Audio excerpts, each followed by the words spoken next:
Je suis Oussama, je vis au Maroc et j'ai 27 ans. Ça va faire 4 ans que j'ai quitté l'islam et j'ai écrit cette lettre pour raconter mon histoire. Je suis né dans une société musulmane, dans une famille musulmane. J'ai commencé à apprendre l'islam dès mon enfance. Dès mon enfance, j'étais fier d'appartenir au groupe préféré de Dieu. Dès mon enfance, j'ai appris à avoir peur de ce Dieu qui brûle les gens en enfer pour l'éternité. Dès mon enfance, on m'a appris à vénérer le prophète et à obéir à ses ordres. J'ai grandi dans une société qui interdit le doute et la recherche, et surtout l'individualité et la libre pensée. J'ai été endoctriné. Je croyais de tout mon cœur à l'islam. Je divisais l'humanité en musulmans et mécréants. J'étais pour l'application de la charia. Mais au fond de moi, des tas de questions me tourmentaient et je n'arrivais pas à trouver de réponse. Des tas de questions sur la vie, la religion, l'humanité. Pourquoi tant de religions? Pourquoi Allah ne nous a pas envoyé une seule religion?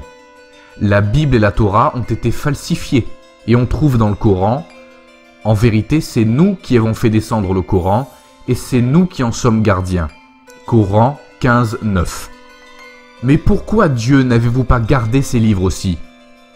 Et à cause de cette falsification, des millions de gens sont condamnés à l'enfer. Et pourquoi? Parce qu'ils sont nés dans la mauvaise société? Et sans parler des hindous, des bouddhistes et des autres religions qui ne sont que des polythéismes égarés. On me disait qu'il ne faut pas penser à ces choses. Le grand Allah a ses raisons et il a dit « Ô les croyants, ne posez pas de questions sur des choses qui, si elles vous étaient divulguées, vous mécontenterez. » Coran 5, 101. Je ne trouvais pas de réponse satisfaisante. Un beau jour, j'étais devant mon ordinateur et j'ai trouvé par hasard une charmante vidéo, une vidéo d'une femme qui recevait des coups de fouet au Soudan. La femme criait et suppliait l'homme de s'arrêter et il y avait des gens qui profitaient du show. J'étais choqué. Ce qui m'a choqué encore plus, c'était les commentaires des musulmans. C'est la justice de Dieu, c'est la volonté d'Allah, c'est ce qu'elle mérite. Et là, je me rappelle très bien de ce moment où j'ai dit cette phrase que je n'arrête pas de redire. L'islam a tué le sens de l'humanité chez les musulmans. Je l'ai dit et j'ai eu très peur. J'ai cru qu'Allah me regardait en colère, mais je ne pouvais pas accepter cette barbarie. Et c'est là que j'ai ouvert la porte du doute. Allez le doute, emmène-moi où tu veux, pose tes questions et laisse-moi chercher la vérité. Il n'y a pas de Dieu là-haut qui acceptera une telle barbarie. Il n'y a pas de Dieu qui ordonnera d'accepter les choses comme elles sont et de ne pas réfléchir. Je refuse les coups de fouet.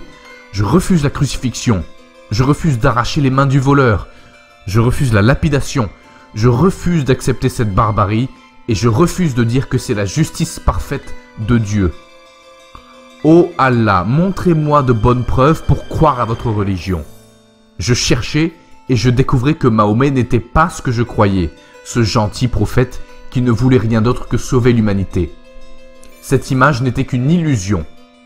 Il était un leader avec un sabre à la main, un leader qui visait la conquête du monde, qui profitait du butin, et il avait des esclaves. Un leader qui avait inventé un Dieu, Allah, pour arriver à ses fins, et voici une petite preuve. Ô prophète, nous t'avons rendu licite tes épouses, à qui tu as donné leur mar, dot.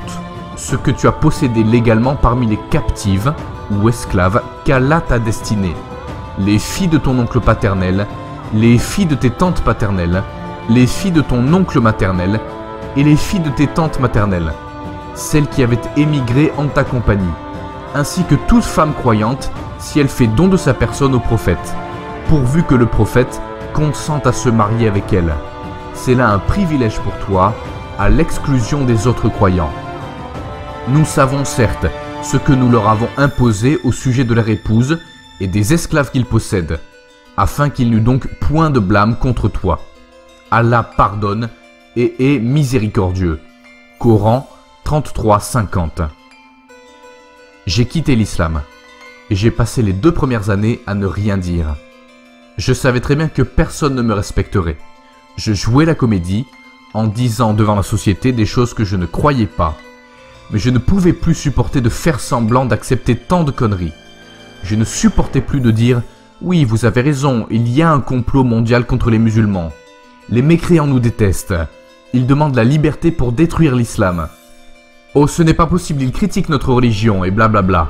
Alors j'ai brisé le silence et j'ai commencé à répondre et à dire la vérité, qu'il n'y a aucun complot, qu'on est une bande de dégénérés qui ne fait rien de bien pour l'humanité, qu'il faut regarder les autres civilisations et regarder la science, l'internet, les voitures, les avions, la médecine. Alors que nous, on reste les bras croisés et on ne pense qu'à convertir les gens à l'islam, que l'absence de la libre pensée et de la liberté d'expression dans le monde musulman montre qu'on a une culture fasciste et qu'il nous faut du changement. Et le seul changement qui a eu lieu, c'est la perte de mes amis. Pour mes parents et ma famille qui sont de simples musulmans, je ne leur ai rien dit. Je n'ai pas envie de les perdre. La semaine dernière, c'était la fête du mouton, j'étais avec eux et j'ai mangé beaucoup de viande, quelle joie! Je vis dans un pays qui refuse la libre pensée, dans une société qui ne voit aucune différence entre la trahison et quitter l'islam. Et c'est tout à fait normal puisqu'il vénère un prophète qui a dit « Quiconque change de religion, tuez-le ». Un autre hadith. Il m'a été ordonné de combattre les gens jusqu'à ce qu'ils témoignent que nul n'est en droit d'être adoré qu'Allah et que Mahomet est l'envoyé d'Allah, qu'ils accomplissent la prière, qu'ils s'acquittent l'aumône légale. S'ils font cela, ils auront préservé vis-à-vis de moi et leur sang et leurs biens, sauf ce que l'islam permet d'en prélever légalement. Quant à leur compte, c'est Allah le Très-Haut qui se charge de le dresser. Personnellement, je suis sûr que les musulmans ont deux choix. Le premier, se regarder dans le miroir, reconnaître le problème et essayer de le corriger en se basant sur la science, la philosophie et l'art. On trouve dans le monde musulman des penseurs, des intellectuels et même des cheikhs qui veulent réformer l'islam pour le rendre compatible avec la laïcité. Hélas, ils ne représentent qu'une petite minorité. J'essaie de rester optimiste et j'espère qu'ils réussiront.